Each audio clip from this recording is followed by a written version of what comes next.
আসসালামাইকুম বন্ধুরা, এটা হলো মাওয়া ফেরিঘাট। এটা হলো পদ্মা নদী। যেহেতু আমি বহুদিন পরে আবার আসছি, তো আবার ফেরি চলার সময় আসছিলাম। আজকে আবার একটা কাজে আসছি, কাজের কারণে আসছি। পদ্মার পাড় দাঁড়িয়ে আপনাদের সাথে কথা বলি। কত সুন্দর দেখা যাচ্ছে ওইদিকে সমুদ্র, তার নাম হলো পদ্মা সেতু। এই পদ্মা সেতু হওয়ার পরে এই ঘাটে মানুষ নাই। আগে খুব মানুষ ছিল, এখন খুব মানুষ কম। তারপরে যারা আসে ঘুরতে ঘুরতে আসে, ছোটোখাটো মানুষ কম কম আসে আর কি। তারপরে আজকে বিকালবেলা আপনাদের সাথে এই পদ্মার পাড় দাঁড়িয়ে কথা বলেছি, দেখুন কত না সুন্দর। তার নাম যেরকম কাজেরও, তার নাম হইলো পদ্মা সেতু। এই পদ্মা সেতুর হইলো ওই পাশে আরেকটার নাম হইলো পদ্মা, নাম দিয়েছে। কত সুন্দর নদীটা বিকালবেলা, সুন্দর লাগছে না?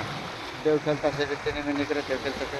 আর আমি দাঁড়িয়ে রয়েছি ঠিক পদ্মার পাড়। আপনাদের সাথে কথা বলেছি বন্ধুরা, সবসময় যেখানেই যাই আপনাদের সাথে ভালো মন্দ শেয়ার করি। ভালো থাকবেন বন্ধুরা সবাই।